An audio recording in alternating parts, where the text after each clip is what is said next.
It was a really, really hot summer day. The kind of hot, dry, humid weather that really only those of us in the South can fully understand.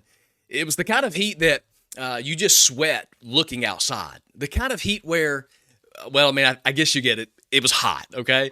But of all the places to be on a really hot day, I was standing at a graveside as support for a family in my church. Now, I didn't really know anyone there that well, but as a pastor, it's just sort of the job description. We were there to take care of this family. And I stood there dressed in a long-sleeve dress shirt, a tie, and a suit jacket. And it was so hot, I was sweating like a turkey in November. I don't know if I mentioned it, but it was hot. As one of the pastors was reading scripture at this graveside, the funeral director walked over to me and he whispered in my ear and he just said, "Hey, I'm going to run home real quick and I'm going to get a few more shovels." And he said, "You guys are going to help me fill this grave." And I just laughed in myself. I thought, this guy's joking. And as I laughed, I watched him walk away from me. He walked over to his pickup truck. He got in it and he drove away. I couldn't believe it. I thought maybe this guy is serious. He returned about 10 minutes later, as he said, with extra shovels. And on this hot summer day, in a suit, sweating like a hot dog at a weenie roast, I filled a casket in a grave with a shovel. I didn't even know that something like that was legal, but it turns out in the country, in this county where this was taking place, it was legal. See, in that day, in that moment, I was so caught up in the shock of my experience that I was about to fill a grave that honestly, I had disconnected from what this family was going through. I had really disconnected from the pain of the loss that they were experiencing. And it wasn't until about probably a week later that I received in the mail a handwritten card from this family, just expressing their deep appreciation for my presence during the time of their loss and ultimately for my participation in the entire ceremony, probably extra for filling the grave. But my question for us today is this. How many of us, as we lead in whatever capacity of influence that we have, get more focused on the heat or the discomfort, the shock, the clothes, or even the bizarre circumstances that we forget that the people right in front of us, they're in pain, and that our response as leaders has the ability to create a powerful moment? Today, in part 3 of our series discussing the power of moments, I want to talk about the moments of pain and how, with paying attention to really 3 key details as the leaders, they can be used to create powerful moments for the people that you lead and that you serve. So welcome to the Mind Your Business podcast, the podcast for whatever business is on your mind. Let's get started. Well, that's excellent.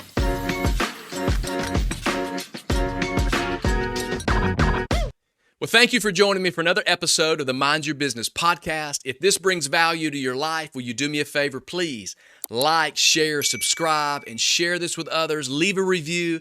I want to add as much value to as many people as possible. In this series of the podcast, I hope you've enjoyed. We've been discussing the power of moments, and we've been learning from Chip and Dan Heath and their book, The Power of Moments. Our goal has been to learn ways to leverage the different moments in our life to increase the quality of our leadership. And if you haven't read that book, I would encourage you to go out and to pick that up. In the first episode of this series, we talked about the power and the moments of transition and how we can take those transitional moments to make a powerful moment. In the second episode, we talked about making moments from our milestones. And today, in our final episode in this series, I want to talk about moments of pain. The truth is, we've all experienced painful moments in our lives. Honestly, you're either in one right now, you're walking out of one, or you're about to walk into one. Unfortunately, if we're honest, it's just a part of life. But have you ever noticed that it can be impactful, the response that others have during times like this? Like, it's really powerful to think about the difference that we can make when people are going through moments of pain. So today, I want to share a story that I thought was really impactful from the book. It's about a man named Doug Dietz. Doug is an industrial designer from General Electric. And he talks about working hard, pouring his life, his passion for 2 years into working on a brand new MRI machine for General Electric. And after pouring his life into this project, he talks about the day that it was finally time for it to be installed and for it to be tested. He was so excited that he said he did a happy dance when he first saw it put in place. He was there the day that the very first patient was scheduled to use it. With anticipation and excitement, he watched as a young couple walked their daughter down this long hallway leading to the MRI room. Then he noticed the little girl was crying and that the dad was trying to encourage her to be brave. And as soon as she walked in and then she saw the MRI machine, he said she just froze in terror. And that was the moment that Dietz didn't just see the machine that he had created, but he saw the little girl. He experienced the room through her eyes. And then on the wall, he begins to look around and he sees a giant warning sign with a magnet and an exclamation point. And there was yellow and black tape on the floor like a crime scene. The room was sterile and dim with flickering lights. It brings a scene of like a horror movie to mind. And Dietz said that the machine that he had designed basically just looked like a big brick with a hole in it. And he knew that as she stood there frozen in fear, that it was honestly, it was only going to get worse. She would be put in that claustrophobic chamber, made to lay there for 30 minutes, and then somehow just ignore the loud, crazy, scary noises that were coming from this machine. And not only could he see the terror in her eyes, but the defeat on the face of her parents. He said that it all broke his heart. This moment of pain brought on an incredibly powerful lesson, and it's a powerful lesson for all of us. For Dietz, he realized that he had been so focused on the machine and how to make it faster, more powerful, that he'd forgotten to focus on the experience of the person. He would go on to say he went back to the drawing board and he began to rethink the entire process. He took this painful moment as an opportunity to create a powerful moment. He began to look at the experience through the eyes of a child. He began thinking, what if the MRI machine wasn't a machine, but instead maybe a spaceship or a submarine? He began to reframe the entire process like an adventure. That long, scary hallway would become a themed journey through a jungle with painted rocks and koi fish all over the floor. And kids instinctively would just jump rock to rock until they reach the MRI room. And then when they enter, it's a colorful jungle scene that matches the journey they had just taken down the long hallway. The MRI table would lower so kids could climb on top. And it had been redesigned to look like a hollowed out canoe. And the kids were told to be still and to hold on so that the canoe wouldn't tip over as it floated through the jungle. See, this strategy changed the game and the experience for the kids and the families who had experienced this MRI machine. Not only was it so powerful that this strategy was duplicated in hospitals all over, and it's a part of what GE calls their adventure series. They have space themes, pirate themes, and even a cable car adventure in San Francisco Hospital. Listen to the difference that these little changes have made in the lives of these kids. The number of kids that need sedation to complete an MRI dropped from 80% to 27%, and only 3% for the shorter CT scans. Previously, it took about 10 minutes to get a child on the table for the MRI, but after it dropped to 1 minute. See, this is a powerful example of what can happen when we think about the experience of others in moments of pain. So let me ask you a question. What could happen in your organization or in your influence if you thought about the impact that you can have by focusing on the power of painful moments? And I want to offer us 3 simple things to look for so that you can better the experience of your team and your customers and those around you.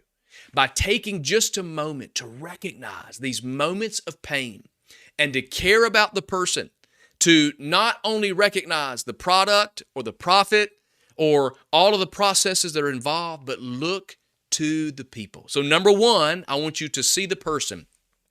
See the person. Let's be honest. It's easy to lose the person in the percentages.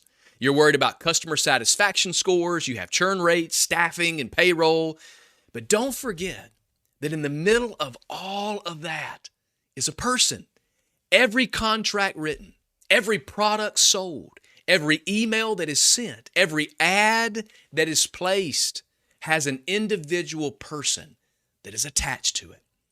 In October 2021, my mom was diagnosed with an extremely rare and aggressive brain cancer.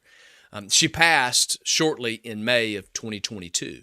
And for me, that was an extremely painful season of my life. My mom was incredible and just a best friend. Now, when my mom passed, I had to cancel a dentist appointment with my dentist that was literally minutes from my house. And so I called them and I explained the reason that I had to cancel, that my mom had just died of brain cancer and that I wasn't going to make it to that appointment. And they said, okay. That was it. Just okay. And I thought, what a missed opportunity. And then after her death, the hospital, they only sent bills, not even an I'm sorry. Not even a we're so sorry for what you've experienced and what you've walked through. See, we were just another family on the conveyor belt of care. What a missed opportunity. During this season of her sickness, I had been taking care of my mom. She was living in my home, and we had been caring for her, my wife and I. And during this time, I had been helping my mom with some insurance through my insurance agents at Sparks Insurance in Knoxville, Tennessee. And I was just trying to get her things in order. And ultimately, we didn't know that she was going to pass when she did. And so after this happened, I called my insurance agent and I just let them know that I wouldn't be needing the insurance for my mom because she had just passed. And then after the dentist experience and the hospital experience, my mind was blown that days later, I received a card in the mail stating their sincere condolences. The hospital in my city, the dentist miles away, just said, okay. They just sent bills. See, the dentist and the doctor, they saw business. But my insurance agents, they saw a person. It was so impactful that here I am now telling you about it 2 years later. They made a memorable moment from a moment of pain. And all it cost was a card, a stamp, and a few minutes of their time. And I'll dare you to convince me to change insurance agents. See, I think it was worth their time, for this customer at least, and all the dozens of other people that I've recommended to their office. So what could change in your organization and in your leadership if you just see the person? See the person. The second thing I would tell you is to see the pain. See the pain that people are going through. There are people that you lead. There are people that you employ, people that you manage, or people that you have relationship with that are in pain. They're smiling on the outside, but they have pain on the inside, and you haven't even taken time to recognize it. We have to become so conditioned to the chaos and the demands of our life that it has just become normal. We just see the demands, we see all the chaos, we see everything that's happening around us, and it's just normalcy, not to recognize the pains of others. It happened to me again. My son was born in 2016, and he was born 2 months early, and we had an incredibly difficult experience having our son. And after he was born, he was weighing as low as 3 pounds and 15 ounces. He would cry for at least 12 hours a day for 7 months straight. See, he had some digestive issues that he just had to grow out of. And as parents who loved their newborn son, we were doing everything that we could do to get him some help. We were trying different formulas, and we were doing all the different dietary things. And I mean, everything you can imagine, we were trying to do. And we were waiting for months to get on a schedule to see a children's doctor. I mean, we couldn't get an appointment. We had to wait and wait and wait. And I was so relieved the day that our appointment had finally arrived, only to be met by a doctor that walked us in and gave us the new parents treatment like we were overreacting. See, he didn't even take 2 seconds to introduce himself, to call us by name, or even to hear what we were experiencing. He missed an opportunity to see the pain in the eyes of a desperate family looking for help. Now, let's just say that after our conversation, he was a lot more aware of his need to see people and the pain that they were in. In your leadership, I want you to take a moment to see beneath the surface. People are hurting. Create a powerful moment for them. And then number 3, I want you to see the potential. I think this will increase the care and the quality and the culture of your company. See the potential. Take a moment and think about the difference that you could make even today through moments of pain. How can you make a powerful moment through the pain points of those that you lead. This is an incredible true story about a man in 2011 that was traveling from Los Angeles to Denver to visit his grandson who was in the hospital and was dying. Now, his original flight with another airline had gotten delayed and he had missed the connection. So this man rebooked with Southwest Airlines, hoping that he could make it in time. Now, unfortunately, he was caught in heavy traffic as he was getting to the airport and he arrived late. Now, many of us know this. In most cases, the plane would have already left, but the Southwest Airlines pilot had been informed about the man's situation, and he personally made the decision to delay the flight. And when this man finally made it to the gate, he was greeted by none other than the pilot himself. And the man just began thanking the pilot for waiting. And the pilot responded with these words, "No problem. They can't leave without me anyway." Not only did this impact the family that was trying desperately to reach their loved one, but it impacted the internal and external culture of Southwest Airlines. A Southwest airline employee was interviewed and said this, that as you're reading the story, you absolutely get tears in your eyes. Just an overwhelming sense of pride that our pilot took such an action. It really makes you proud to work for Southwest. There is so much potential for impact during moments of pain. And all the people that you lead, there are people in your organization right now today that are struggling with pain. And it is a tremendous opportunity for you to see the person, to look beneath the surface, and to make a difference. I want to encourage you today to see the people that are around you. See the pain that they are experiencing and the potential that you have to make a difference. This is what separates you, your leadership, and your company from all of the competition. And if you want to train your team to create any of these powerful moments that we've discussed in this 3-part series, I would personally love to help. You can use the links in the show notes to connect with me and find out how I can add value to your organization. So be sure to share your thoughts across all of my social media platforms. And as always, if this added value to you, please take a moment to like, subscribe, and share. Leave a review, because this helps to ensure we can reach as many people as possible. So thanks again for being a part of the Mind Your Business podcast, the podcast for whatever business is on your mind. We'll see you next time.